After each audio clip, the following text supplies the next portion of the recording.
రాజమౌళి గురించయితే మాట్లాడుకుందాం భయ్యా. నిజమే భయ్యా. ఎస్ఎస్ రాజమౌళి గురించి.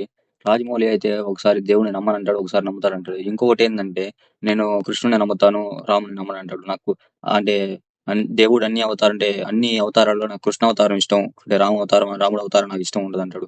ఇష్టం లేకుండా ఇప్పుడు ఆ 'వారణాసి' మూవీలో రాముడిని పెట్టి రమల అంటే మహేష్ బాబుని రాముడి గెటప్‌లో తయారు చేసి ఎంతో బాగా నచ్చి, ఆ నచ్చిన ఫోటోని వాల్ పేపర్‌గా పెట్టుకోవాలనుకోని అంటే ఇంట్లో వాళ్ళు చూస్తారేమో అని పెట్టుకోకుండా ఉన్నావా? మరి వినేవాళ్ళు ఇంత డాషిగా లేకపోతే చెప్పేవాడు అంత పరమానందయ్య అంట. ఎందుకు అయ్యా స్వామి ఇటు చెప్పడం? ఆ మూవీ బాగుంది. నువ్వు బాగా చేస్తావు మాకు నమ్మకం ఉంది. చూస్తాం కదా! దేవుడి గురించి ఎందుకు మళ్ళా హనుమంతుడి గురించి దేనికొస్తావు మధ్యలో? అదే తీసుకొస్తావు మధ్యలో సారీ తీసుకొస్తావు. ఇదంతా పక్కన పెట్టండి. ఇంకైతే ఇక్కడికైతే ఆపేస్తే మంచిది. ఇప్పటికైనా ఒక నిర్ణయం మీద ఉండు. ఉండు. ఇంక మహేష్ బాబు గురించి అంటే మహేష్ బాబు ట్రోలింగ్ మీద మహేష్ బాబు అంటే ప్రభాస్‌కి మహేష్ బాబుని ప్రభాస్ లాగా ట్రోల్ చేయడం మీద ఒక వీడియో అయితే తీశాను. ఇదిగో ఇప్పుడు నేను చెప్పిన టాపిక్ కూడా డీటెయిల్‌గా అయితే తీశాను ఆ వీడియోలో. ఈ 2 టాపిక్స్ మీద తీశాను. తక్కువ చెప్పే కానీ ఫుల్ ఇన్ఫర్మేషన్ అయితే ఇచ్చాను. ఖచ్చితంగా అయితే చూడండి. నచ్చితే ఈ వీడియో కనుక నచ్చితే ఖచ్చితంగా సబ్స్క్రైబ్ చేయండి. బెల్ ఐకాన్ లైక్ బటన్ కూడా ప్రెస్ చేయండి.